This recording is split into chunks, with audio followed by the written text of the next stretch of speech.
Acknowledge the commissioners who are here. I acknowledge Commissioner Millen, Commissioner Haley, Commissioner Hughes, Commissioner Barnes, Commissioner Baker, Commissioner Armenti, Commissioner Coles, Commissioner Creary, Commissioner Davidson, myself, acknowledging our staff. Trish, good to see you. Sophie, good to see you. Kristen, good to see you. I think that's everybody for now.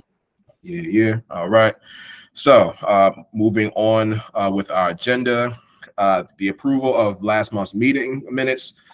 We are still in transition with our staff member through Bowie State University. So we were not able to send out the minutes. So in lieu of that, I encourage people to view the recording from last month's meeting. And let's chat real quick. Sorry. Okay, I thought it was an HVAC. And I'm sure that we'll be able to provide the minutes in due time. But for the time being, I welcome people to look at the recording for last month's meeting. Moving on with our agenda. So I'll just say again. Chair Falconlight, Commissioner Davidson has his hand up. Oh, yes, Commissioner Davidson. Yes, I just wanted to acknowledge that Ms. Arusha Evans from Bowie State is here. And she's taking minutes for this meeting. Bowie State is at this point going through HR to find a replacement, permanent replacement for us. Got you. No, thank you for that, Commissioner Davidson, and welcome. Thank you for being here. Much love to Bowie State for their support of this work.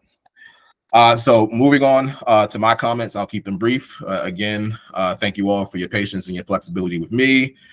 Family and I are doing well. Great to be back into this work, and let's keep at it. So at this time, I'll just make space for commissioners to do a soul check. If there are any thoughts, any feelings that people want to share at this time about what's driving them, what's frustrating them, whatever the case may be related to this work, anything in this realm of restorative justice, restorative practice, we'll make some space for that at this time. Yes, Dr. Kunle. Yes. I just want to mention, I guess it's something maybe I mentioned before. The history of Maryland is, and this is frustrating in some ways, there's a lot to be done. Mm-hmm. And when it comes to the work that we're doing, the lynchings are just the pinnacle. They're just the top of an issue that is much broader. And hopefully we can get funding. I know Karen Bell at Bowie State Universities and others have received grant funds, and they're trying to start microhistories. But to look at and I'm not going to keep us too long with this, but the broader issues of terror, racial terror that existed in Maryland prior to these lynchings in these counties and afterwards has to be documented. I've seen it in my own research in Anne Arundel County, where a church meeting was attacked, but also the resistance to this terror. And those members from the church meeting fought back. This is after the Civil War. In my own research in Charles County, where a man who had a wood shop was competing with his white competitor and friends attacked him. And this is right after the Civil War. I shot him, and he was hiding in the woods and was sending out a message to a friend for help. This stuff is there and has to be discussed. We can talk about the lynchings, but we need to also focus on those issues that created the terror. You know, why were the terrorists terrorizing? What were the issues? I mean, we understand the post-Civil War peace, and how long did it continue, and why did it continue? So anyway, I'll leave that, because there's still places in Maryland where there's fear and where there's anger and where there's a need for reconciliation.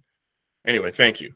No, thank you, Commissioner Davidson. And I'll quickly agree with that. Absolutely. And certainly, I think many of us see this commission as a way to further explore the totality of issues of race and racism and the ways that it manifests in the state of Maryland. I've always seen our work as precedent. I've always seen it as a framework that can be applied in many dimensions of history, especially when it does come to the history of terrorism in this country and even beyond. So I always aim for us to do the best we can to show how impactful this work can be although it does touch on a particular nuance of history, it certainly has the potential to explore so much more. So thank you, Commissioner Davis, for that reminder of the greater purpose that we can serve with this. Any other commissioners have any thoughts or feelings to share at this time? This is Michelle. I just wanted to congratulate you again on your new bundle of joy. Yay. And it's so exciting. And I was working in civil rights before I started having kids, but I can say becoming a parent put an even greater sense of urgency into my work because I wanted to help shape and create a future that was not a continuation of repeating the past. And so congratulate you on bringing this new life into the world, and let that be motivation for all of us to keep building a better future. Absolutely. Thank you, Commissioner Coles. And yes, if I didn't have enough reason to do the work that I do, I have another one now. Her name is Valentina Marie. So I want her to be whoever she wants to be in this world. And this is definitely part of my commitment to that. So thank you from one parent to another, and to all the parents out there that are doing this for their children and beyond. All right. We will now move on because I definitely want to get in as much as I can before I have to go. So moving on to public comments. So as always, really quickly, I want to acknowledge Commissioner Dupree Wilson, who has joined us. Thank you for being here. Thank you all for the love. Thank you for the love that guides this work. To our members of the public, we thank you for being here, for holding us accountable. Please, as always, feel free to introduce yourself, your affiliations, if you have any. And again, thank you for being here. We cannot do this work without you, and we would not want to do this work without you. Moving on to our committee reports. So to our committee chairs, and I do want to make one acknowledgement. We are in the need of a new chair for the Logistics Committee. Commissioner Maya Davis reached out to me and let me know that her bandwidth is no longer to the point where she can hold that place. So I certainly want to thank her for all that she has done in that role. I know that she will continue to be a major contributor to this work. And I appreciate, honestly, the honesty about knowing when you have reached your limit. We are all striking that balance.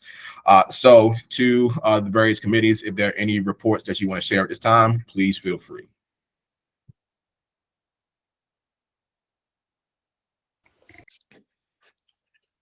Sure, I'm happy to share out from the research committee. This is David Armenti. So we had a committee meeting last Monday with several commissioners, staff, and some members of the public present. And I would say the major thrust of that conversation was around preparations for the April 13th Frederick County hearing, and primarily making sure that we have the most up-to-date information, both compiled but also shared in the right directions. So the committee will be working with Heritage Associates to first of all update the baseline profiles of the three individuals, James Carroll, John Biggis, and James Bowens, whose stories we'll be lifting up and space made for their families and descendants. But so that's a primary task right now, like I said, to make sure we have most up-to-date profiles, and also begin to work on narratives based on all of the recent research that can ultimately be added to our online presence through the MSA hosted page. So that I would say is the bulk of my update, and I would just have commissioners be aware to keep an eye out for that information from me and from the committee, and to, as best as you can, carve out time to learn about these three individuals, their circumstances, their families, as we are moving toward that event, which is just about a month away at this point. And similarly, as conversations continue with other county coalitions or contacts. I know Michelle has had ongoing conversation with St. Mary's County, that those be other case studies that are flagged for a bit more focus. Again, not to the exclusion of any other cases, but as far as prioritization in the lead up to either hearings or just conversations that will support that. Thank you, Commissioner Armenti. I see Commissioner Baker's hand. Thank you. I just had a quick question. This is my first hearing that I'll be on the commission for. And David, you mentioned to do, some reading and learning about the victims. Do you all normally circulate materials? Is there a specific place that we should look? Is it just normal research that we all know how to do? Just, do that on our own? Just curious about that part of the process.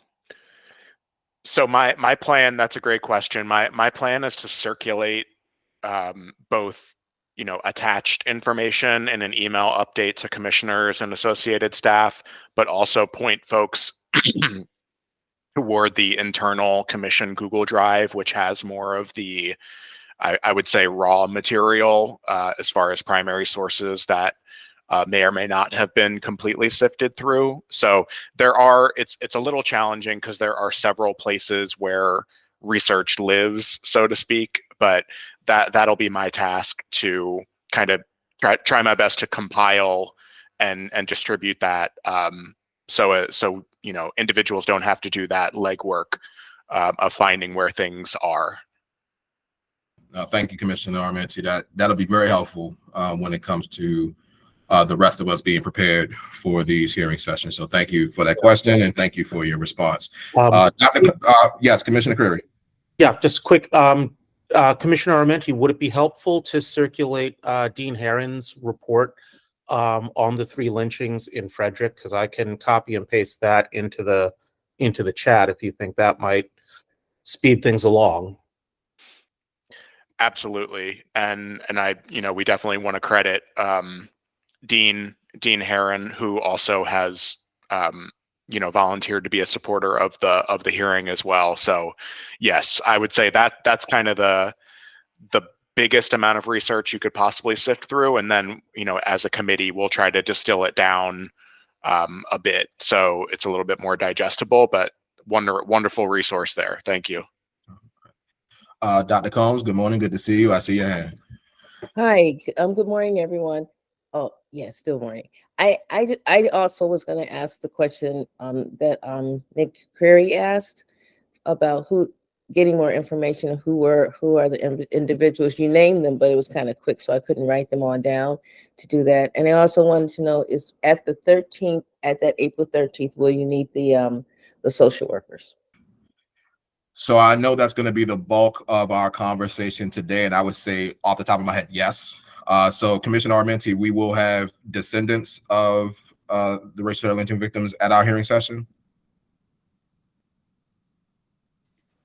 I can confirm that, yes, we have one descendant confirmed that will be present, and I actually reached out to another this morning, so definitely having a social worker on site will be something that we'll be aiming for. Okay. Thank you, Trish. Appreciate that update. Dr. Combs, there you go. We're going to need you on the 13th. Commissioner Armenti, has a time been set for the 13th?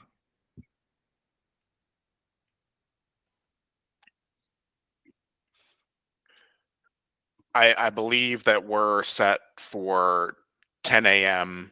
to 1 p.m., which has been kind of our standard hearing time. So yeah, that's my understanding at the moment. I know there's still some moving parts, I believe, in terms of the space rental. So that should definitely be a part of our discussion. Okay. No, thank you for that. So I would encourage everybody to at least put on your calendars April 13th, and let's just say, for sake of argument, 9 to 2. It may not be that long, but it will certainly be within the morning to early afternoon time. So please do that now if you can, and make every effort, certainly the commissioners especially, to join us on that day. This is the first hearing session we will have had in a while, so I definitely want us to have a good turnout from our commissioners. So thank you all for that. Yes, Dr. Combs. Can't hear you. You're on mute. I just wanted to confirm the site. Where is it? Lincoln Elementary. Okay. In Frederick. Yeah. Frederick. Okay. Lincoln Elementary is the oldest school for African Americans in Frederick City. So the local coordinating team thought that would be the most appropriate venue to hold it. No, that's wonderful. I love that there's meaning behind the place that will be. Commissioner Coles, I see you. Hi, I was just wondering, do you know if there will also be a option to participate virtually if you're not able to attend in person? So I believe. Yes. Okay, cool. We're working with being able to have a visual setup as well. Thank you. Awesome. Thank you all for providing this information. This is great. So let's any other reports from our committees at this time? Before I do the reconciliation, looks like Will had his hand up. Oh, okay. Yes, Will Schwartz. I'm sorry, I didn't want to That's interrupt. all good. I just wanted to mention that I put a link to Dean Herron's report in the chat. It's there. So anyone who wants access to it can get it right there. Wonderful. Thank you. You're welcome. Appreciate that very much. Yes, Commissioner Creer, please go ahead. Yeah, the Reconciliation Committee met, on March 1st. Again, it was a brief meeting, but again, the work on the, reviewing the transcripts that have been done continued. We're now at a point where Michelle Gowrick and her students at Loyola have completed that. So I'm just going to, give it a quick review just to see how it is, and then hopefully we can get those uploaded onto the commission website as well. But I think with my initial quick survey of them, they look fantastic.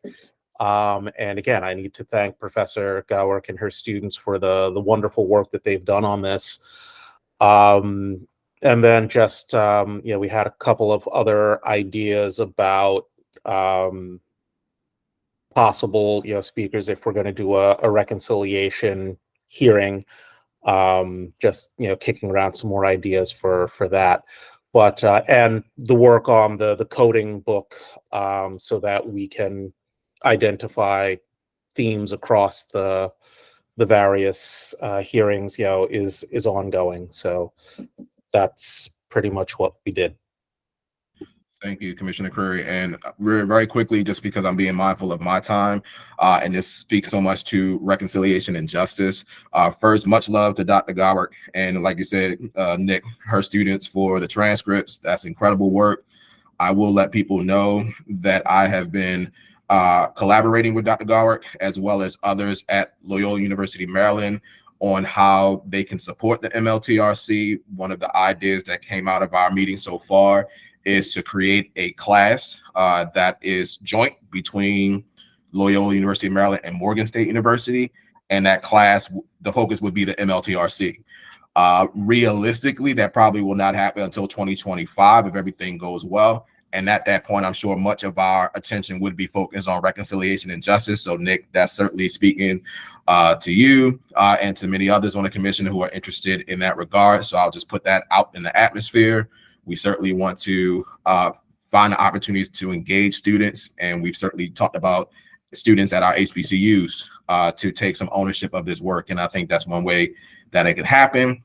And another thing is I recently had the chance to travel to New Jersey to be a part of the New Jersey Reparations Narrative Conference, where it's brought together many people in the state of New Jersey and really around the country who are focused on restorative practices. So Virginie Laddish is the one who invited me. It was great. And it confirms for me that the work and conversations around reparations continues to grow, even in a state like New Jersey that has its challenges, and people there at the conference were very honest about those challenges in the state of New Jersey. But there was certainly a lot of encouragement and a lot of positive momentum when it comes to this movement. So I very much anticipate that some element of reparations will be a part of our work here with the MLTRC. I think we have the platform to be very explicit about reparations. So that continues to evolve what it would actually look like, because we know reparations can mean many things. I will just say, wink, wink, nudge, nudge. I think public health is a good way to look at reparations as a health practice, but I'll just leave it there.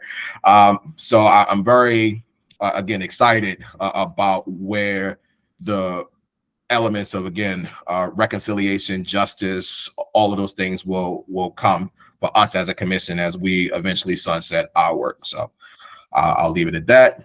Thank you all for the committee updates. Moving on with our agenda. So we are now at the County and Region Coalition check-ins. So I know that some of our commissioners have been in active communications with various county coalitions. So if there are any updates that any commissioners want to share at this time, that is greatly appreciated.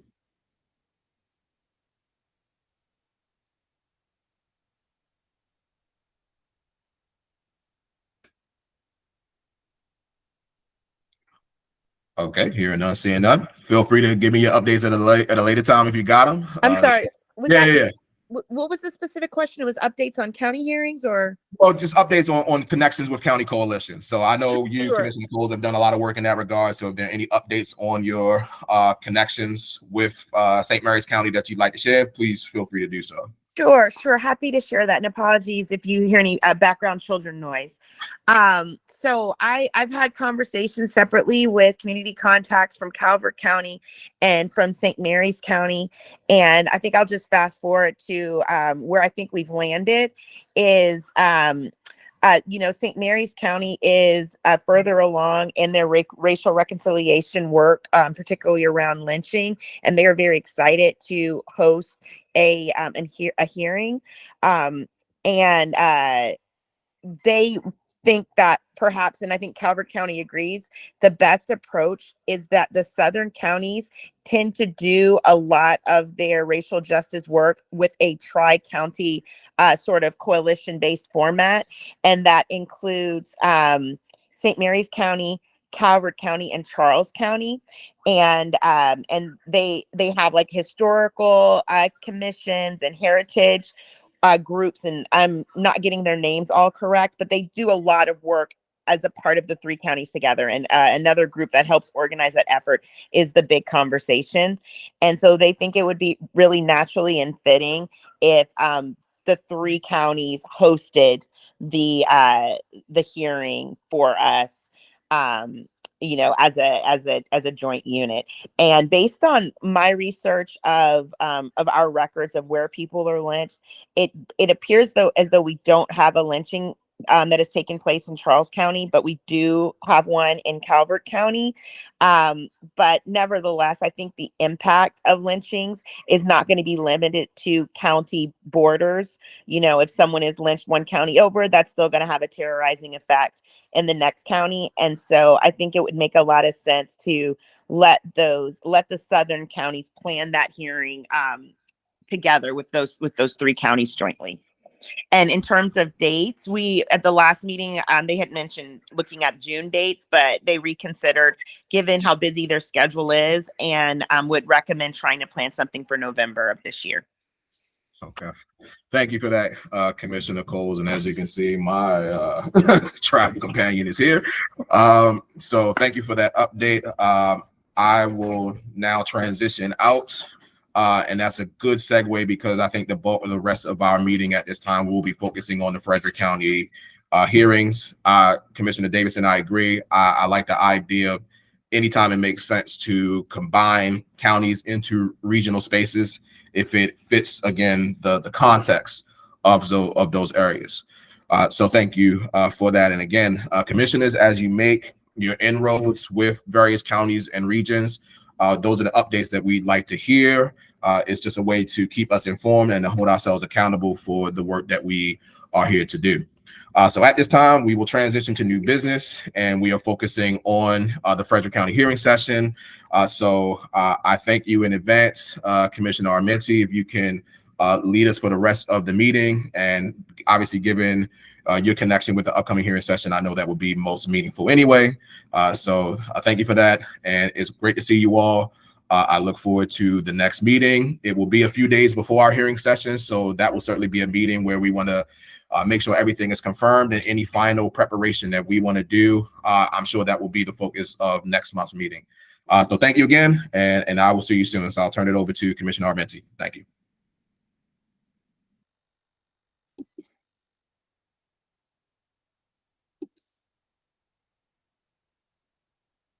Thank you, and of course, Commissioner Creary as well. I know we've been, along with commission staff and others, providing updates on the conversation with Frederick County. So please feel free, any of those folks, to jump in. So I think some of the things we already established, how the date and information being set, that will be a task of ours to distribute, pretty much immediately after this meeting, but verbally, again, we're looking at Saturday, April 13th, at Lincoln Elementary School in Frederick County, with a 10 a.m. start. So getting that on folks' radars for the moment, and then more officially coming back with that invitation, and of course encouraging commissioners to do their best to participate. So time, date, location, research, which I already discussed, and some of the resources that we can circulate related to that. Appreciate Dr. Combs participating and flagging that need for social work participation, which is essential. A couple of other points I think we need to address today. We have on the agenda our public relations strategy, and I believe that one of our colleagues from the Hatcher Group is here and can discuss some of those components that are being discussed as far as outreach. But I think we also need to discuss the live streaming and virtual capacity that was alluded to earlier, as well as registration and how the public can be informed of this information. So I'll open the floor to those components. So I don't know who has the most to share on that at the moment.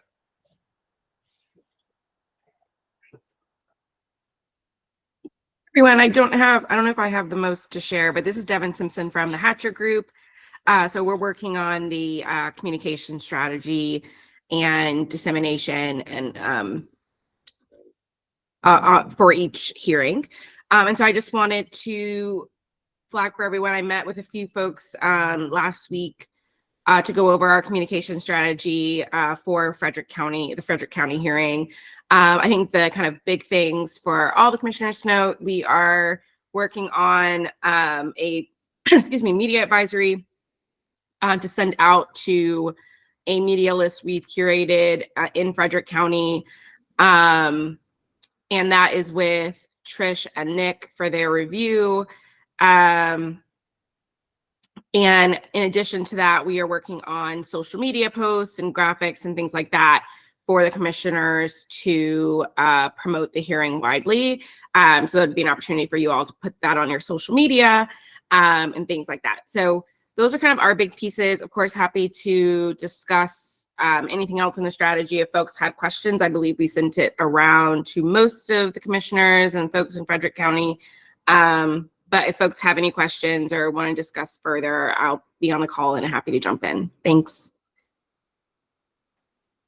Alrighty, and to next question regarding audiovisual, I'm in the process of confirming our audiovisual contractor that we have through EventStream to make themselves available. I'm also confirming a sign language consultant that will be joining as well for folks who may need to have that accommodation.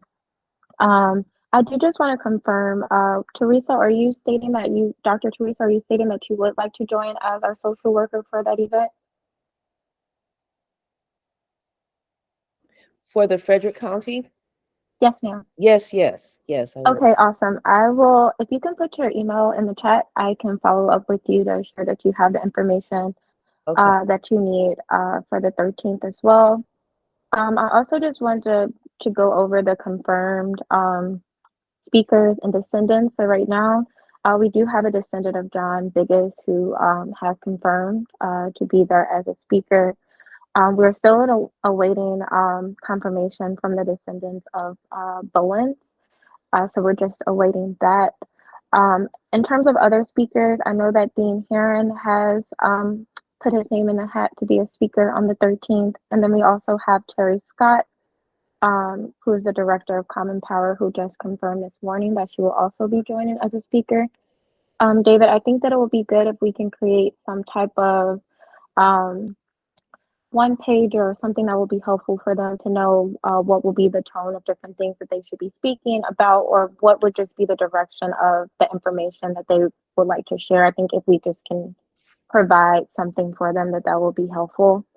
Those are some of the main updates for me. As Devin mentioned, the PR team is ready to start getting out some information regarding this event, which I think is great. We do want to figure out who would like to be the point person to create an Eventbrite page for Frederick County. But now that we know that there will be upcoming hearings for other counties, such as what Michelle and other commissioners are working on, maybe we should just make an MLTRC like Eventbrite page in general. Whoever creates it can share the email and the password login, and we can have an online registration process. So if folks are in favor of that, we would just need a point person for that, for online signups. Also, social media page was also something that Devin mentioned, so I wanted to put that on the commissioner's radar. Are you all open to being able to set up a social media page, whether that be on Instagram, Twitter, well, not Twitter, but X, or Facebook, so that we're able to reach more demographics of people? Okay, Hannah said an Eventbrite page is a great idea. Elizabeth has her hand raised. You can feel free to hop in. Yeah, just a question about the social media page. I know it does require someone to monitor comments, particularly when you have content that, is people have opinions, right, to share. So who would be responsible then for monitoring the social media? Would that be your group, Trish, or would it need to be the commission staff or commissioners? Because I know that's something in our office when it's a job that takes some time. Yeah, that's a great question, Elizabeth. Seeing that I'm a part of OAG, I know that would not rest with me. It will rest with one of the commissioners in specific counties, because that's what would make more sense for folks who would be making comments. I think we're also, and I don't want to speak for Devin, but I think it's more so just to have a bigger demographic, because a lot of people do rest on social media. So, if folks are able to look on their page one day and see that this hearing is coming up, they can mark that they're interested and they can get information about it. So I think it's just more so to have more so a reach. And I think any starting point would be great, even if it's not a person who can step up to be full-time, checking the comments or responding to folks who may be saying different things. I think the main point is just having that information available so that it can be on a social media platform is what we're trying to at least start at. And Amy, I see that your hand is raised as well. Yeah, I guess I have a clarifying question based off of Commissioner Hughes's comment is, are you suggesting that the commission has its own social media platform, or that material is being generated for commissioners and friends of the commission to post on their own private or professional sites? Yeah, I think that's completely up to what everybody decides. I don't think it has to be either or. If the commission wants to come together to make a MLTRC, like social media presence, whether it's going to be on Facebook, X, or Instagram, that could be created. If folks want to do one for each individual county and they think that would be more helpful, I think either way will be fine. So, I mean, as we all know, it takes a while for, if it's a brand new social media site that's created on March 11th, and the hearing is in less than a month, it's going to take a lot of time to build the numbers. So I don't, maybe that's a long-term goal for the commission to have its own social media platform. But again, I think it does take a lot of monitoring, otherwise it goes dormant. And I think, I don't want to speak for Will Schwartz, who's here as president of the Maryland Lynching Memorial Project, but our county social media pages, county coalition pages, and as well as the Maryland Lynching Memorial Project newsletter. So that's a resource and partnership in some ways that has existed. So Will, I don't know if you have something you want to add to that. No, I mean, we've offered the Oregon, we've offered to have a monthly or periodic column, from the commission. Any announcements that happen, we always push them forward on our social media. So I think it's been underutilized by the commission, frankly, and so feel free. Anything that you want to get out there, the newsletter goes out to over 3,000 people, and we've built up our social media audiences as well. I did have another question, actually, if I can. I wanted to ask Devin if anyone has ever done anything, or if you or that the group has received any of the work that was done before you guys arrived by a woman by the name of Paula Himmels, had been working with Jordy and others on the commission. She actually approached the commission 2 years ago and was working to create some kind of a statement, something that would go out on social media, and actually went through several iterations. I'm kind of confused. I mean, it's not clear to me why that work was never used, or why that was met with silence, to tell you the truth.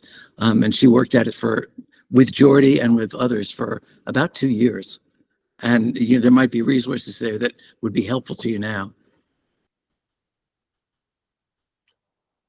Great. I'm happy. Maybe Trish, we can connect afterward and see if I can, because we have looked at kind of the materials, press releases, statements that are publicly available on the commission's website or microsite page, but haven't seen those particular materials. And I just want to say thank you for offering up you all social media as a resource and your newsletter. That would be super helpful. And I think if we can leverage that, and then the kind of personal social media accounts of the commissioners and their professional accounts where it makes sense and is appropriate for you all to use them, we should be good. I think as folks mentioned, it is a lot of effort to kind of keep up a singular social media account.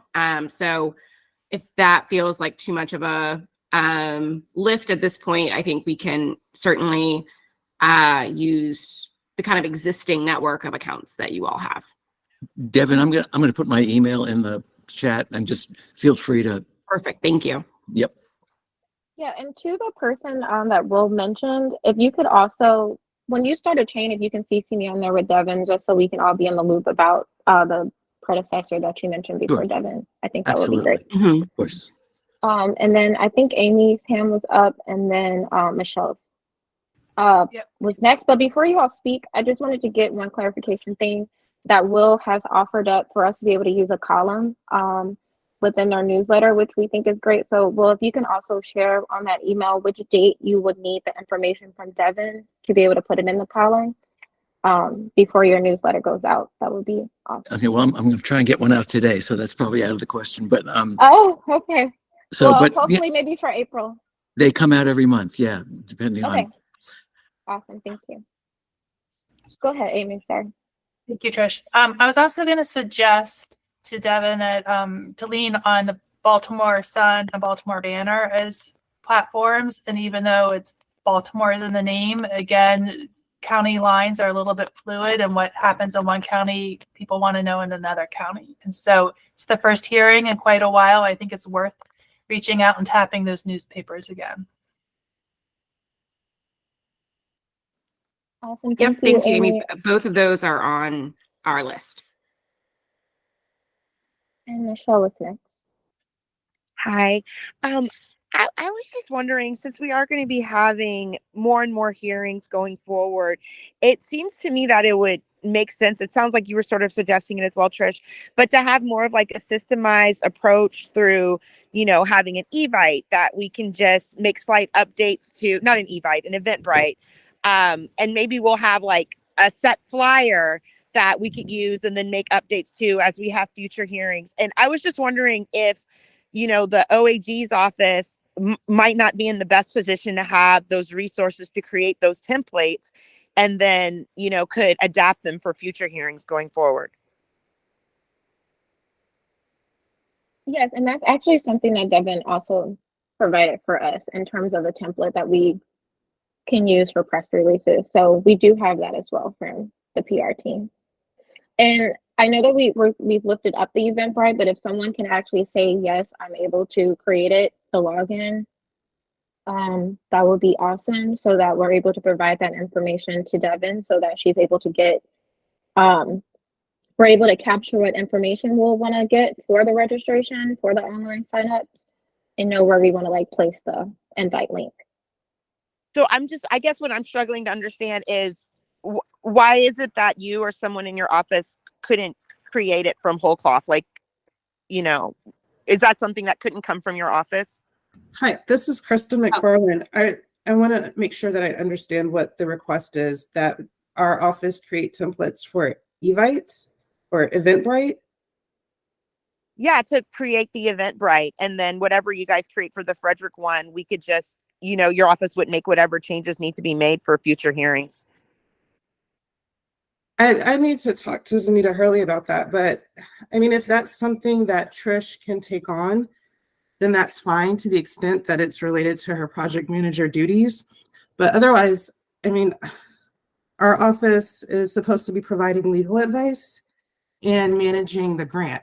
So I'm not sure that that's something we would take on, and I have to talk to our chief counsel, Zanita.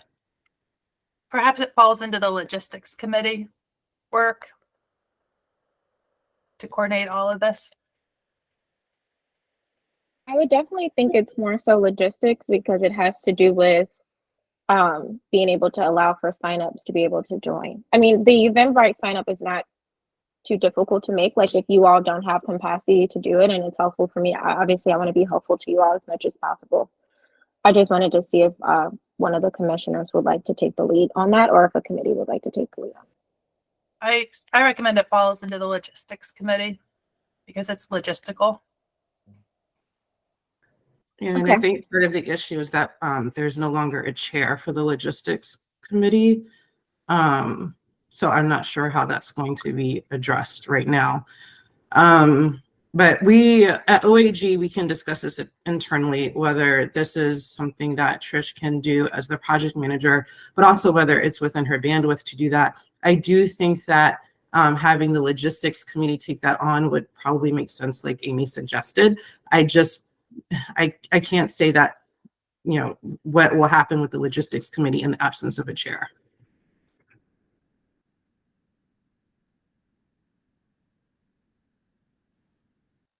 Okay, we did have other hands raised. I appreciate you all looking into it. We'll circle back in regards to that question and see how we can get that to move ahead sooner rather than later. And I think Nick had his hand up next, and then Elizabeth.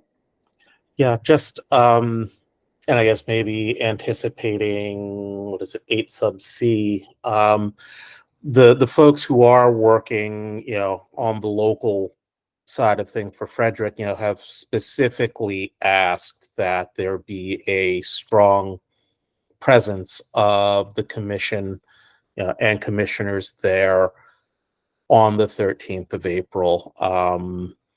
They're saying it because it says it will say a lot about the work and about the significance of what we're doing in Frederick County. So I just wanted to pass that along. And it's great that however many meetings we've gone, where we've had quorums, but I mean, and again, given that this is the first hearing that we've had in about a year and a half, almost 2 years. I think it's really important that as many of us can make it out there. I mean, I am going to be booking a ticket from California. So, yeah, we all have to travel a certain amount of distance, but, I'm getting on a plane to do this. So hopefully that will inspire the rest of you to want to get in your cars and drive the couple of hours or what it is to Frederick to be there. But I would just, again, reiterate that request from the local committee in Frederick.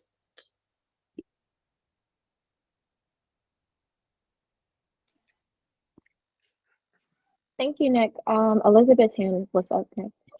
Yeah, this might be getting too much into the weeds, or maybe I missed it, but who has the Eventbrite contract? I mean, who would be, and I ask this question because as a state agency, we've been trying to procure Eventbrite, and there have been some issues for us doing that. Is it already sort of held by someone, or is that the service that we'll need to procure, which is always good times in state government, but it's, not necessarily that hard. It just depends. Or maybe there's a free version of it, but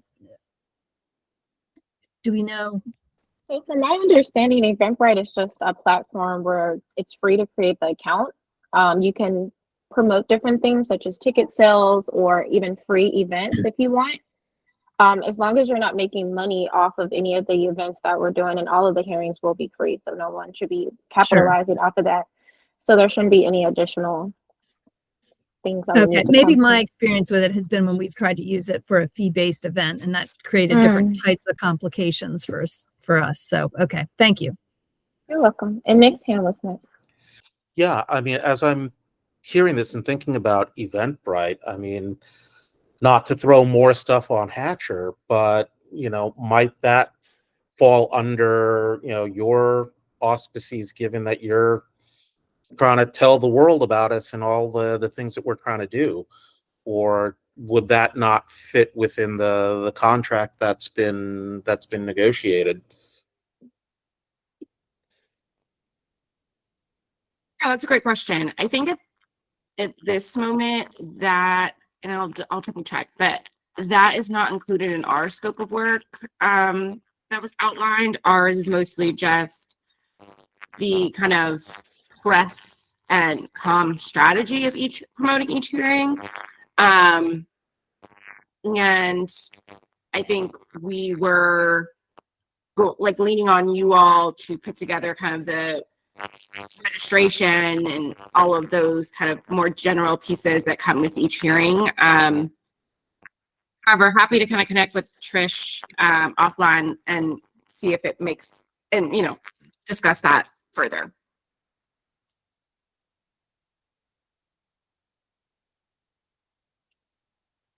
Awesome. Michelle's hand was next.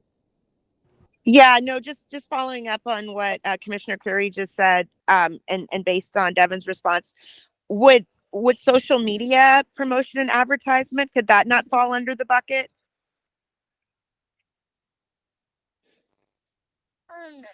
It does, but not creating and monitoring a social media page on a consistent basis, if that makes sense. So our scope of work is to draft the content based on, best practices, strategy, and hand that over to you all to promote on you all's pages, or if the commission had a kind of central page on that page. Okay, thanks. And I would just mention too that in coordinating around an event page and registration, in addition to the individuals and committees mentioned, MSA, Maryland State Archive staff should also be informed of whatever next steps occur there as they manage the web presence for the hosted page for the commission. So yeah, just make sure that, whenever that is set up, it's communicated to them for posting, and they can also advertise the date and location and all that of the hearing on the commission page. Will?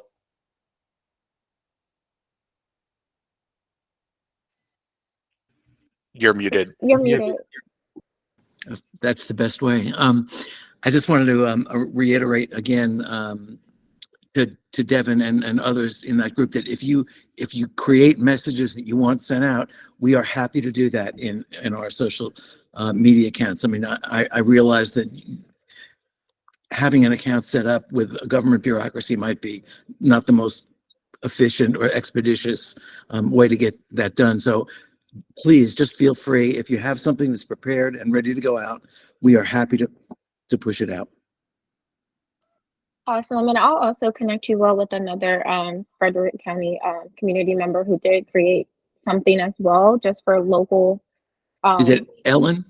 Yes, Ellen. I connected you guys with Ellen. Oh, so you already, yeah. you should probably already have Yeah. that. Okay, great. Yeah. Awesome. Well, thank you so much, Will. Yeah.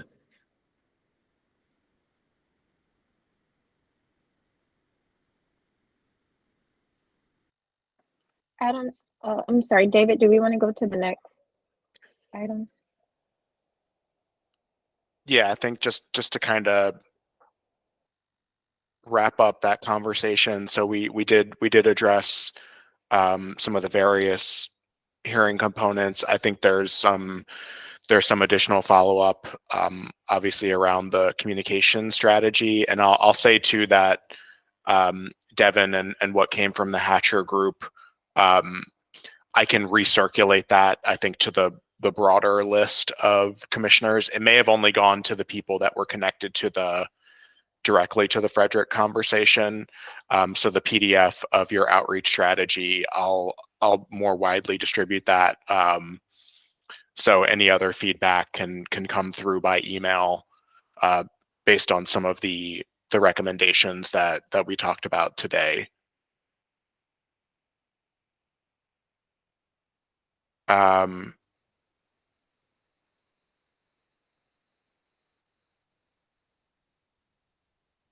So as far as new business, we've moved through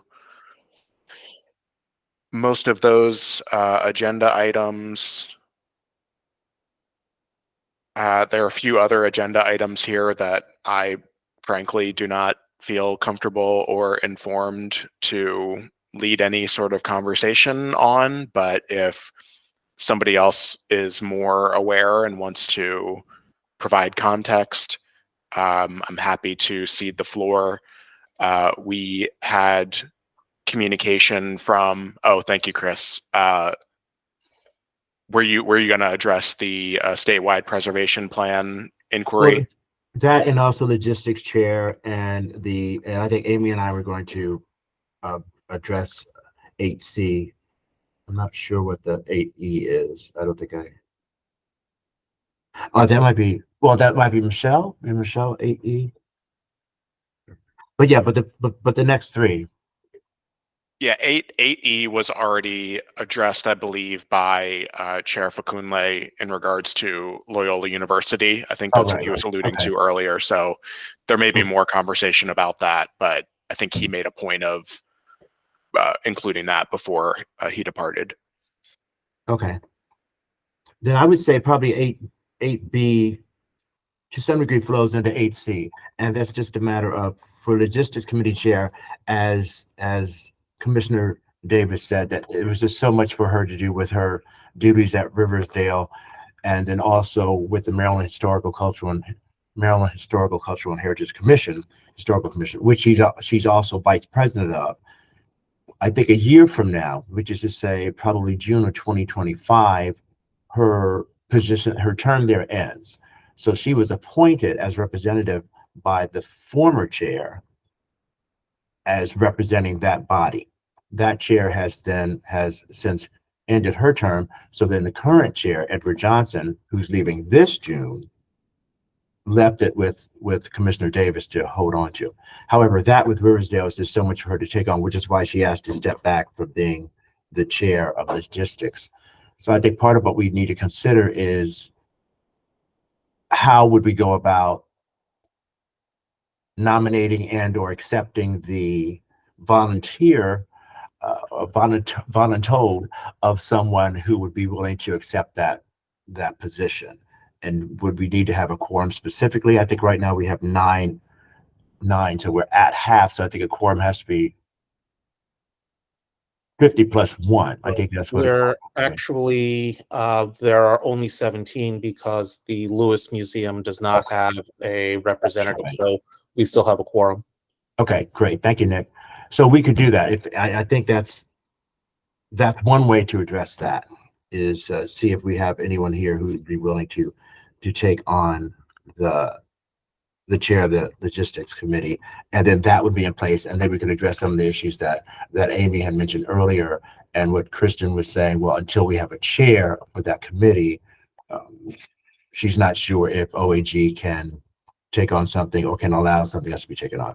So that would be the first thing I would propose that we discuss. If anyone is willing, able to take on the chairmanship of the logistics committee, I will say now, no, I will not, because it's so many other things I have to be aware of here. And I feel like it might be, although we have done at the archives twice in a row, because it was Tim Baker first, and then it was Maya, I think, right before she became a member of Riversdale Museum. So that would be my first positing up there. Elizabeth? So can you, who remains on the logistics committee? I know I'm on it, Lindsay's on it, Amy's on it, you're on it, Chris, right? Right. And who else is on it at this point in time? I think that's a great question. Okay, yeah. I think that's a great question to confirm. And I would say the last time we had a listing, we only had 3 specific members on, and that was you, myself, and Maya. And unfortunately, we now have Amy. And I think Lindsay, did you say you were open to being a part of logistics? I don't want to, or am I forgetting anyone who's on here right now who said they were open and would like to be a part of logistics? Yes, I'm on. Okay, so Lindsay's on there too. I mean, I might suggest with just hearing about this that Commissioner Davis had to step down. Maybe the logistics committee remaining members could come together and come up maybe with a recommendation for how to move forward. And maybe there's a way, because everyone's so busy, to divide up duties so that whoever serves as chair isn't totally swamped and overwhelmed, and feels like it's all on their shoulders. So that might be what I would suggest. All right, I'm fine with that. Is that something we need to bring up for? Elizabeth, do you think it'll also be helpful to have Maya, if she has capacity, to provide some of the scope of her duties, so that you all can kind of have that to be able to send around and know what you're signing up for? Definitely, yeah.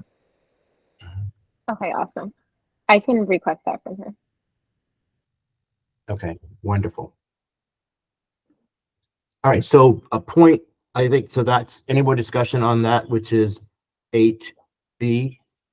I just wanted to know, so who is able to be a part of the logistics committee? Does it have to be a commissioner, or can it be anyone?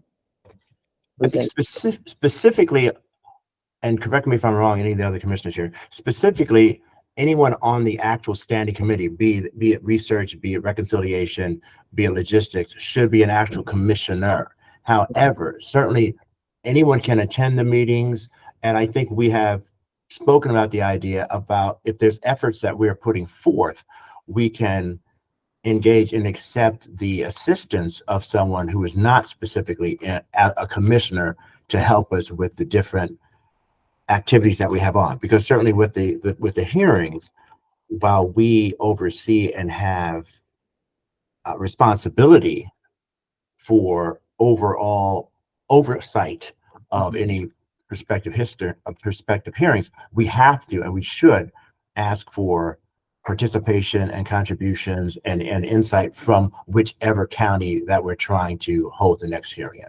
So in other words, if you, Dr. Combs, were representing some county and you wanted to help us with, or help the logistics committee moving forth with Frederick County or moving forth with any other county, then certainly you would become someone that would be sort of kind of a point person that we would talk to. This is what we heard from this person. This is what we heard from this person. This is how we're moving forward according to that. And I think that would be absolutely encouraged, if not a dictate of what we do moving forward, or have done even in the past, certainly. Nick? Yeah, I was just going to say, for example, the work that Professor Gowrick and her students are doing with reconciliation, technically she's not a member of the committee, but she is doing some tremendous work, supporting the work of the committee. So, in that regard, I'm equal opportunity. If anybody wants to get involved and help out with the work of any committee or anything the commission is doing, I'm all for it, and again, the more the merrier, because, many hands make for light work. So yeah, if there is a committee that you want to engage with and support and do all of that, please, by all means, reach out, and yeah, I'm sure we will happily take you on. Okay, thank you. Thank you. Anyone else? No? Okay. The next point, which is a discussion readdressing non-activity in MLTRC. I think it was in the logistics committee where this came up. And part of this is along the lines, again, of what Commissioner Davis said. There's so much that many of us are doing here because many of us have day jobs. Many of us have day jobs, and many of us are professors. So we have our caseload, which I'm saying caseload, but our course load that we have to accommodate as well. And so within the beginning of the commission to now, certainly many things could have changed for an individual on a personal basis or on a professional basis, which makes the commitment that a commissioner had, say in 2019, or with many subsequent commissioners who have come and had to leave since then, may have changed to the point where attending these meetings once a month on a Monday at 11:30 to 12:30 and or 1:30, and or the subsequent subcommittees, of which again there are 3: research, logistics, and reconciliation, have become a really heavy burden to bear. That's being too alliterative. And so today we have 9 out of 17. So we're still looking for another person. But there's so many different things that we wonder about moving forward because we don't have a consensus, because we don't have enough people to really have a consensus. So we literally are going often with a 9 or an 8+1, which of course is still 9. But so that happens so often. And we're wondering if we have been mandated to have 18 positions. If we should look at those counties, for instance, where we've been trying to come up with, this county does not have a commissioner who's a liaison at this point, or this county does not have a representative at this point. But we're hesitant to move forward because the commissioner who was listed is not present at the meeting to say, yes, I can handle this, no, I can't handle this, I'll get to you on this, or what have you. And in our retreat, which I think was a year ago, maybe a year and a half, which was at Bowie State, I believe that one of the things that we tried to say as of that point that we were going to focus on and going to really begin to adhere to was a 50% attendance criteria that we were going to. So in other words, if you were, I don't know if it's going to be on the sake of a year or within the sake of a month, because every month again could have 4 meetings.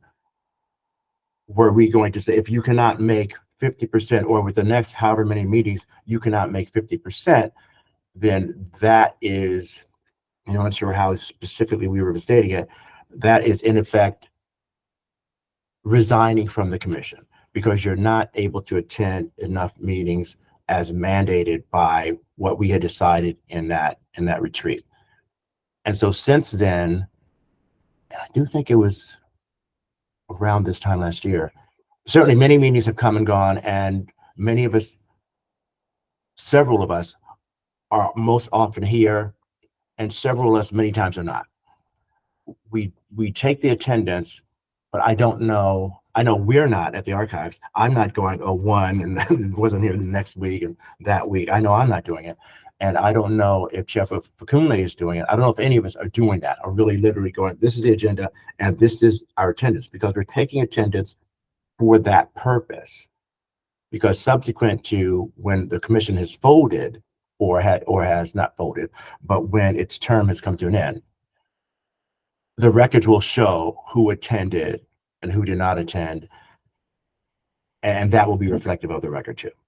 So as we talked in the logistics committee, we think it would be beneficial to look at that again, because some persons really cannot make it. I would not doubt it, with their course load, meetings between 11:30 to 1:30. Maybe it means that we look again as a commission for other dates, for other times within a day. Or maybe it's that someone, as Commissioner Davis said, I just can't do this anymore. My work does not allow me to do this anymore. So again, no aspersions, no, oh my gosh, this, that, and the other. It's just that I'm taking responsibility for myself, for my caseload, I keep saying caseload, but for what I have to do, and I want to be responsible and respectful of the mission and the mandate of the commission. And if I cannot do it, move aside and allow somebody else to take it up. Because certainly there's many passionate members of our community who are not commissioners, passionate members who we are aware of wherever we work and wherever we play, who probably would like the opportunity of being on this commission. So that's what, Amy, is there anything I'm missing in that? I think you summarized it well. I think case in point, looking back at my own attendance records, 9 seems to be a magic number for attendance month after month. And looking at minutes, we talk about the same few items repeatedly. And that goes back at least 1.5 years to 2 years. And so we're like a car in the mud and we're not moving anywhere. And I think it's really important. The clock is ticking very quickly at this point. We have a deadline and we need time for the reconciliation committee to be able to do their work and to hand them materials from all the different hearings for each county.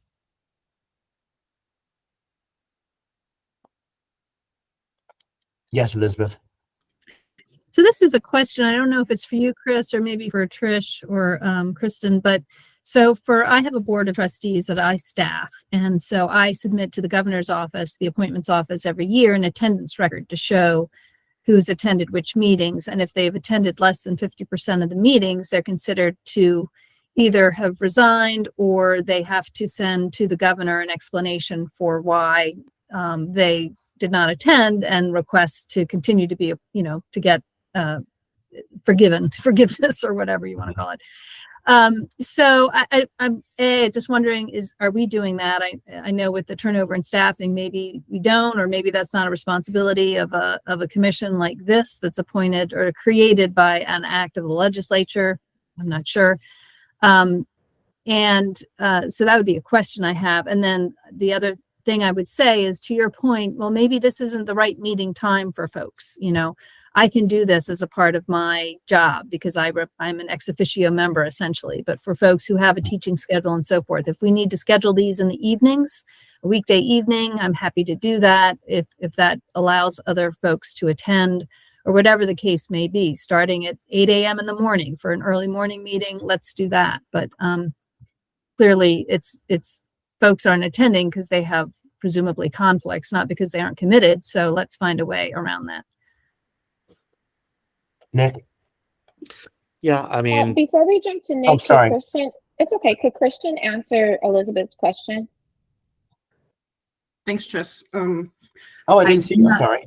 Oh, no worries. I do not know the answer to your question, Elizabeth, but it is a good question. It may be because this commission was created by a legislature. It may be because it's just a different type of commission. I think Zena Hurley may know the answer, and so I will check in with her and see if we can find that out.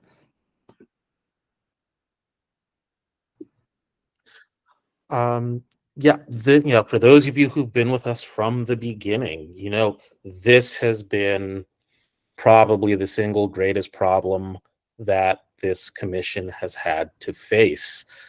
As I said, not all that long ago that, we couldn't conduct business because we couldn't raise a quorum, and some of us have been politely, but sort of, holding back on some of the frustration, saying, where is everybody? I think those of us who've been around from the beginning could probably start naming names, which is not, I'm certainly not going to do that, but I think we all know, who's been showing, who's been doing the work, and who hasn't been. And again, I'm not casting aspersions, but there have been moments when I just feel like, maybe I should be stepping down because I just don't feel like I'm giving everything that I could or should be to this commission.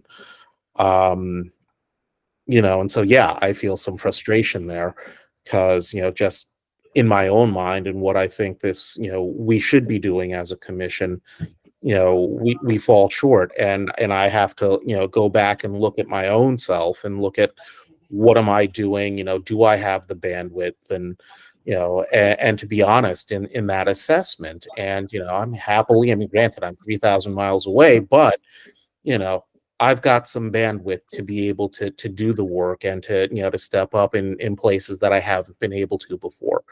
But I think that's something that we all should maybe do, is just kind of say, in all honesty and all transparency, do we have the capacity to do the work? And here again, I will, tip my hat to Maya for saying, hey, I'm at capacity, and having to step down from the committee chair, position.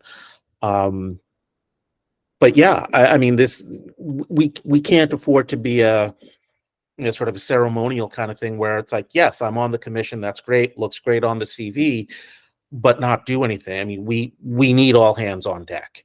And again, thinking about the number of hearings that we need to do, unless we're going to start combining counties, kind of like the southern, counties doing, those potentially 3 at once.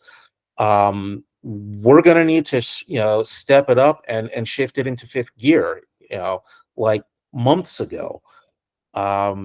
Because again, the reconciliation, I've been saying this for over a year now, we're going to need the time to write that final report. And even if we hire somebody to do to do that work, to funnel in the information from research and the data from the hearings, that's going to take time. And so the more people that we can get facilitating that process on board and doing it now, yeah, it behooves us to, because I really don't want to see us having to go back to the legislature asking for another extension. And I think to Nick's point, I know that Amy also mentioned during that call, Chris, that she's not necessarily assigned to a county, but still would like to start doing outreach or figuring out ways to host hearing in counties. So maybe even figuring out ways that we could get folks who are not assigned to counties. I don't know how many commissioners that is, but getting them to start doing that community outreach work in those counties where there may be less active commissioners in those counties, just to at least allow for the relationship building component. But I do defer to you all on what you think will be best for that. I'm going to jump in and say, I think, again, it falls back to a good role for the logistics committee to actually keep track of what commissioners are assigned to what counties, and to follow up on the work that is or is not being done, and to check in and to see why, so that we're not using the airspace in these monthly commission meetings to do. That's a conversation that has taken place repeatedly over the years. And again, if that can live in the committee, logistics committee, because it's logistical, then we could be a little bit more productive in moving forward in the commission meetings. And yeah, I'm not assigned to a county, and I've offered to be a floater to fill in since I am connected to Baltimore County. And so we have had a hearing, and I've offered to be a resource and speak to people on the ground, if that's helpful, or to commissioners who are working with the counties.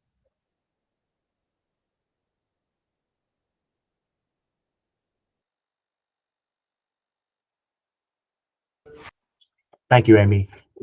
I think part of what we have to decide, or we should decide, or then come to a point when we will decide, because that is part of what I think has become a frustration for many of us who are the ones who show. There's some term that goes the ones who is that, as both Nick and Amy have now basically alluded to, we bring up a topic and we talk about it, but there's no final decision made. So then the next month, we bring up the same topic, we talk about it, but there's no final decision made. So we don't move forward. And so part of it is, how can we move forward? And do we have, and I don't know if Kristen, you're able to check with Zanita or know offhand, because I don't know the bylaws off the top of my head, probably if I ever did. Are we able to, with the quorum, make decisions that are quote unquote binding for all the commissioners? Because my thought would be, right now we could decide something about those counties who do not have a representative, or who do not have a liaison, that we could, let's say one step would be that we email that person, the person who is assigned to it, and say, are you no longer able to act as a liaison for this commission? We have someone who can, or maybe just be, are you no longer able to do that? And then give it a timetable of within a week. If we don't hear within a week, we will assume that you are no longer able to handle being the liaison for that committee. And so that opens it up for someone such as Amy to say, oh, Amy, this county is now open. Are you able to do that? Because I think floating is a wonderful idea, but Frank, I feel like Amy shouldn't have to float. I mean, I think you said this at one meeting earlier, Nick. Amy should be able to just put anchor down and just be the one for this committee or that county or whichever. And so do we have the quote unquote right? Because we do have I don't know if we do have a quorum right now, as a matter of fact, but to make that choice, to make that decision, or make decisions such as those. Yes, Kristen, go ahead. Yes, you only need a quorum to make binding decisions on the commission. As you said, you may not have a quorum any longer because I've seen a couple of commissioners drop off. But going forward, as long as you have a quorum, the commission can make decisions, and the commission can vote and make decisions. The other thing I'll say, just because the bylaws came up, one of the things that I was hoping to do with the commission this year is to update the bylaws. And so I know, given everything that we've talked about, that may be difficult to add to the plate, but that's something that I can take more of a role in, because I think that will require, more legal input from our office. And then the last thing, just that being said, to the extent that the commission wants to get more advice around these issues that have come up, the issues, the question raised by Commissioner Hughes and, about operations of the commission and decision-making, things that lend itself more into the realm of legal advice, we can always go into a closed session to discuss those matters more in depth, and so that the commission can get legal direction. Okay, thank you, Kristen. I think one of the things. I can also go ahead. I can also say, just in my time with being here, from different commissioners that I have attempted to connect with to just see how their counties are doing, I can provide you a list of those who have been responsive in communication over the past almost 2.5 months. And that will be helpful for me to send over to you all, so that you all can have it, to kind of have that list of folks who have not been responsive to either email or other communication. I think so. Part of the reality of what, and I think we're going to talk to you later on, Trish, about this, is that the records of the commission are going to be a permanent record. They're going to come to the Maryland State Archives. Anyone else might want, Bowie may want, whatever university may have to have, but by mandate, there is a state commission, so they'll have to come here at some point. And so in point of fact, the attendance is taken. We always do that at the beginning of every meeting. The minutes always reflect the attendance. So if someone from the ethics committee, so to speak, was to decide, okay, we're going to audit your commission for attendance, they would find that information, and they would know specifically who had, say, whatever, if they did say the first fiscal year, the second fiscal year, third fiscal year, they would know just by looking at the minutes who actually attended and who did not attend it. And again, if they were going to be by the book, they would say, well, these persons have not been here for 50% of the meetings. Why are they still commissioners? It's going to be a fact. And also, as far as the minutes go, again, which are either written and or by video, looking at it from a historical perspective, people will see who attended meetings, who did not attend meetings. So it's even beyond us thinking about what's happening right now, but reflecting on, as I think Nick said earlier, or whoever did, please take credit for it, is that it's beyond just having your name because it helps your vita or it helps your resume, this and that. Because at some point, it's not helping your resume, it's not helping your vita, because people will see, oh, well, you didn't actually attend. You didn't actually follow through. You didn't actually ever say anything at a meeting. So that's one of the things that will be revealed in time. So I do think that for the sake of some of the stress that many of us share who are here month after month and meeting after meeting, to feel that there's a sharing of the load, so that we can all feel good when the sunset of this commission is there and everybody stands there and the governor gives us all plaques and we say, well, you weren't really there, you weren't really there, you weren't really there. I think it benefits us to start looking at it more specifically now. And team, I do have to hop off. I am going to be heading over to the state archives today to actually be meeting with Chris and his team. So I'm going to hop off. It's about a 40-minute commute. So Chris, I will be on my way there and I will be seeing you soon. I hope you all have a great meeting. I'll check the notes after. All right. Thank you. Thanks, Trish. Okay, so I know all that said, we didn't make a vote on that because I don't really know what the vote would be at this point or what we would be voting on. Sorry, this is Kristen interjecting again. But to the extent that the commission wants to maybe hold another meeting before April's business meeting to really get into some of these issues, and I think it would be a good idea to have your chair and possibly vice chair present for that conversation. I think maybe you should consider doing that, and we can also, start it as an open meeting, but also go into closed session to discuss some of the legal ramifications. But I just wanted to throw that out there. And also, a couple of questions came up, posed to OAG today. If there are any outstanding questions, or if you feel like you didn't really get a response to some of the questions, please do email me, and we can also talk offline. But as for now, I also have to drop off as well. But again, I'm available via email, and you can give me a call. Thank you. Thank you, Kristen. Thank you. Okay, the only other the issue that I already knew about, and I guess this would be next to announcements, would be the 8D, which is the MLTRC narrative in Heritage 2031. Sorry, Chris. Michelle had her hand raised. Oh, I'm sorry. Maybe for the last conversation. Michelle, I'm sorry. Oh, no, it's okay. I was just going to say, I don't know if it would be a good idea to add a meeting in between before the next meeting, because I imagine that'll probably get even less attendance than our regularly scheduled ones, particularly since there's always subcommittee meetings also in between. So I would recommend just like making this a topic of conversation and sending the agenda out far enough in advance and flagging it so that people know we'll be discussing this at the regular meeting, would just be my recommendation.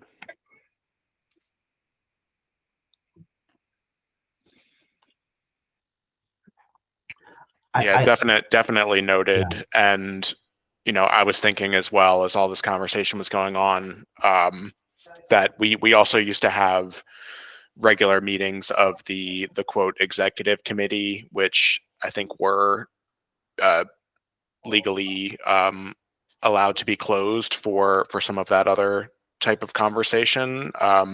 So I think especially, in light of this conversation, as well as, really coming down to the wire on a hearing, that might be another thing that we could initiate again. So I may connect with Trish, Kristen, and the rest on that question. No, I agree.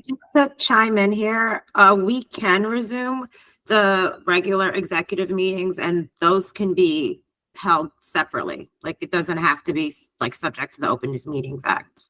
So if you identify a date and time, I think it used to be Fridays around noon. If that works, then Trish can circulate an invitation. It was that, yes. And Nick is just giving the thumbs up to that as well. Okay, so I'll talk to Trish about that. Okay, very good. Thank you, Sophie. Right, the only other thing I had on here was the MLTRC narrative and Heritage 2031 statewide preservation plan. I'm sure that, I would guess that Elizabeth knows about this as well as I do. So the question has been, or what posed to us is that we have been asked to, the commission have been asked to, or encouraged to include our narrative or to be included in the preservation plan. I think I mentioned this in maybe the last meeting or meeting before. The deadline is now at hand. I think it was basically today. Maybe it reaches out to the 14th. I'm not sure. Nell had told me that it would be really tight, because I said I would bring it up again today, to perhaps make this happen. If I'm understanding it correctly from the overview, it's that the different bodies that are in existence right now would lay out their perspective, so to speak, as to what their committee is doing, what the committee plans to do, wants to do moving forward. And that would be a part of this 2031 plan. Now, my thought was, but we'll be done by 2031. And so, but not done now. So what could we put in place as far as recommendations, suggestions, or what have you, from our commission's duties and our mandate, when prospectively it was supposed to be based on all of the hearings having concluded? And certainly the hearings have not all concluded, and we don't have, I don't think we have any one recommendation or what have you that we could say this is what we feel secure with putting forth right now in a plan to be included in this guide. That's my question, or my quandary. And Nick, I see your hand up, and then, was it a hand or was it just a comment? I'm not sure. It was just a comment, but again, sort of just saying, if it's 2031, let's just say, yeah, we'll include our final report. But if we have to submit something now, we have 5 transcripts from the hearings that we've done. Could we just put those in instead, or in the meantime? Okay, Elizabeth? Yeah, so just to clarify, this planning document, which we prepare for the National Park Service every 8 to 10 years, is going before our board for approval next Thursday. So that is the timing sort of thing. There is only one strategy in the plan presently that includes a reference to the Maryland Lynching Truth and Reconciliation Commission, and that I've put in the chat. It's invest in the documentation and commemoration of sites of conscience. It's very sort of broad, and it includes multiple partners, including the commission and others. And I think the version of the plan that I've seen most recently includes the Maryland Lynching Memorial Project, Will, your group. So that is the only mention of the commission in the plan. There's nothing you need to do. It's just sort of acknowledging the work of the commission related to doing this research and documentation, and the work that you're doing. But if you're uncomfortable being associated with that strategy in the plan, we can certainly remove the commission if that's the decision, and just keep it with very broad with other folks and not reference the commission. But that's the only mention in the plan as I've reviewed it that refers to the work of the commission, and there's nothing further you would need to do at this point.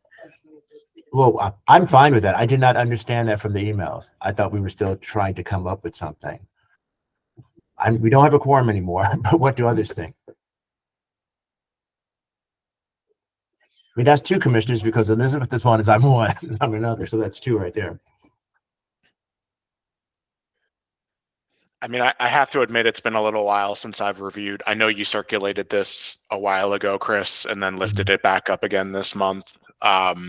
So I'll just say that I'll make a point of taking another look at what you've distributed by email, but my general feedback would be, especially in light of the earlier conversation, I doubt anybody's prepared to, write something new to include in there. So whether it's Nick's recommendation of repurposing transcripts or, things that we already have in place, I would probably side something along those lines.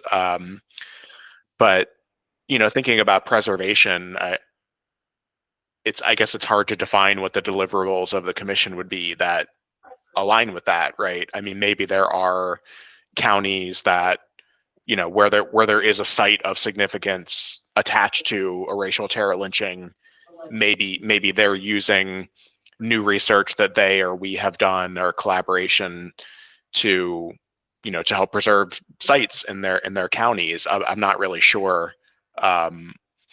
Or just, even some of the markers that have gone up around spaces that, and I know that's not commission work either, that's MLMP work and EJI, but, we're kind of associated with those efforts.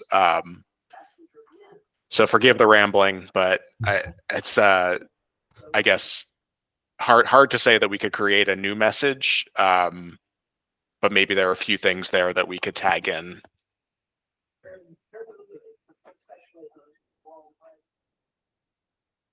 Well, I would say I'm fine with this line going in. However, if the head of the agency is saying that we sort of kind of have till next, well, you have to turn it in next Thursday, which isn't to say 3 days from now. You're saying 10 days from now.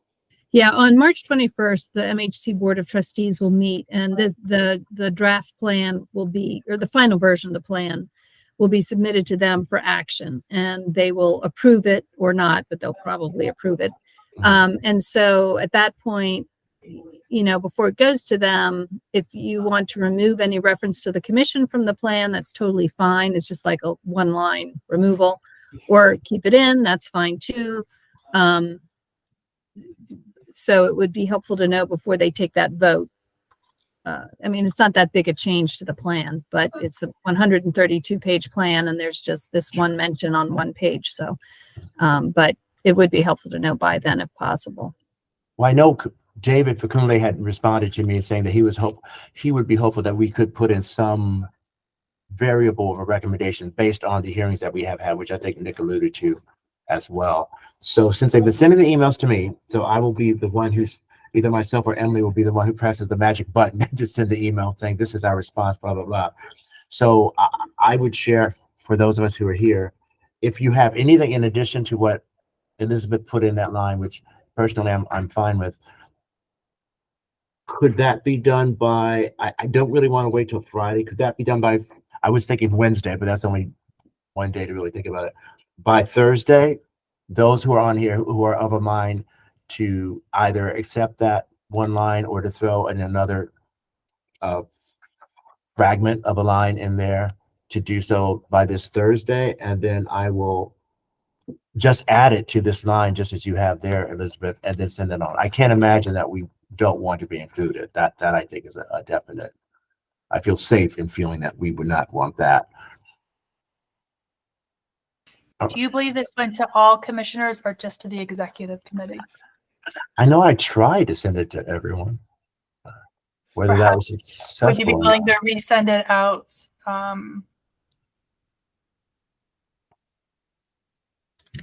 And Chris, I can send to you the sort of updated, so it's at top of your email chain if you want to share it. Okay. Thank you. And I would say, as a way to sort of make this an action item, send it out and say, unless I hear from you to the contrary by noon on Thursday, this is what we're going to do. So that way you have a default plan of action, and it's only sort of, dealing with potential objections to it. And if you have to deal with that, then you deal with it. But, you have a default setting, and we have a default. And so I think if we go with, the original and then what Elizabeth has suggested, we have a plan, and it's, that's what's going to happen unless somebody raises a significant objection. Okay. I like that.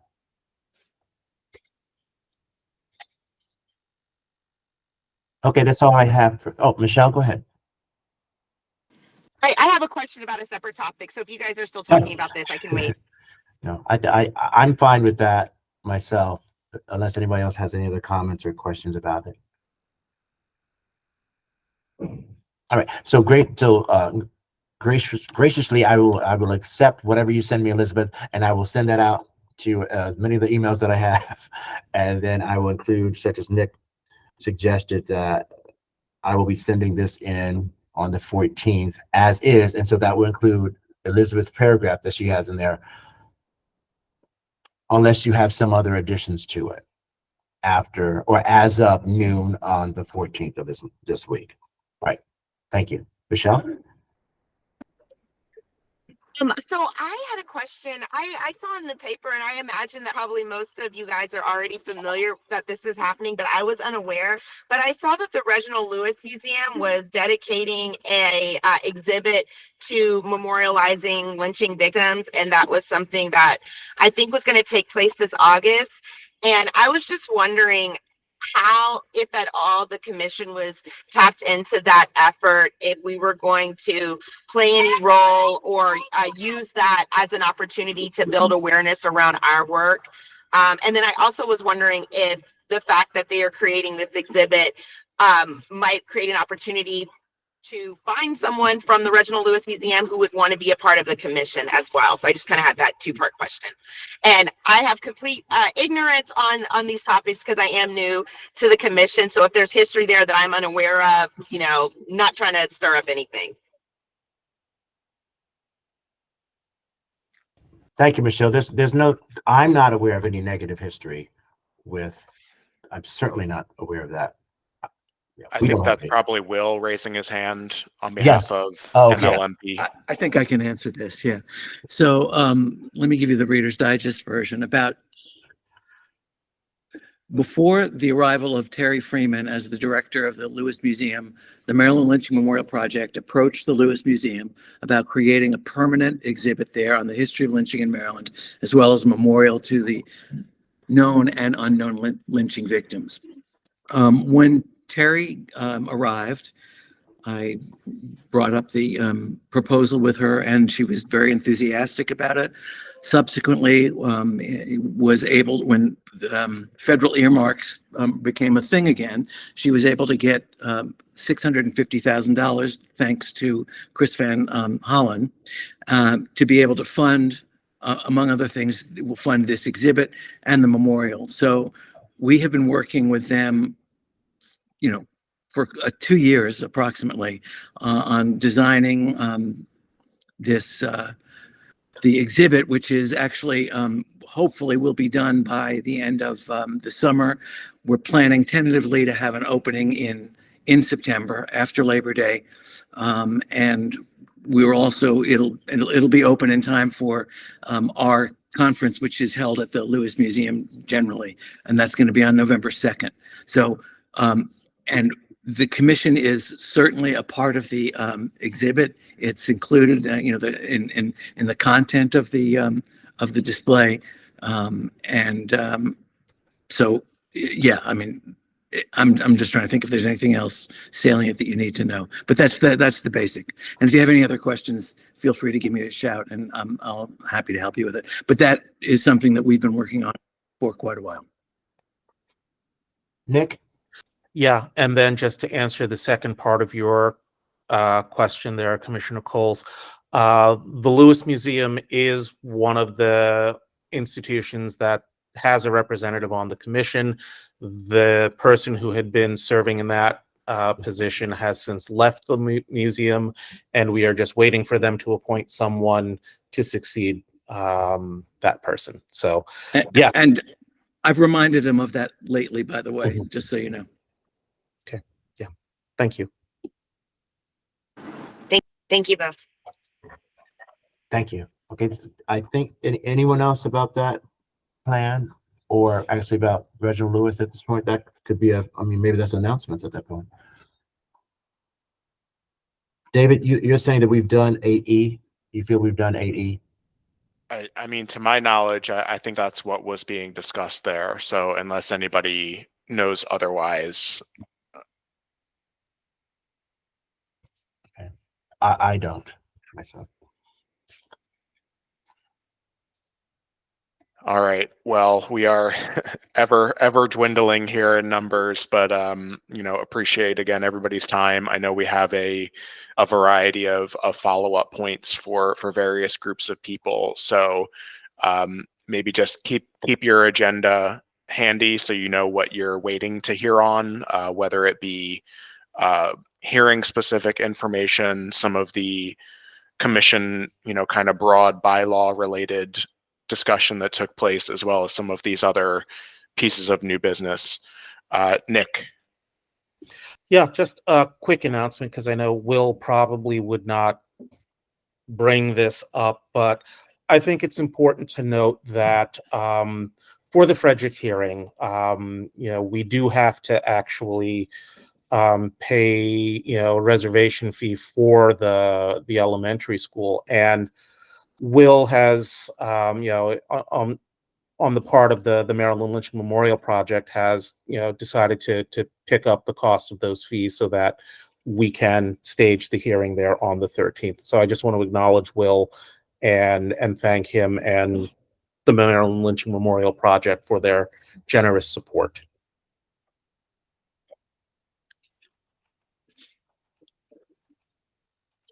Absolutely. And a couple other areas of collaboration that we've noted here that we need to take a better advantage of and acknowledge. So I'll echo those thanks, and also we'll look forward to hearing more about the Lewis Museum exhibition, because that's very exciting as well. Anything else within new announcements? And if not, do we have a motion to adjourn? So moved.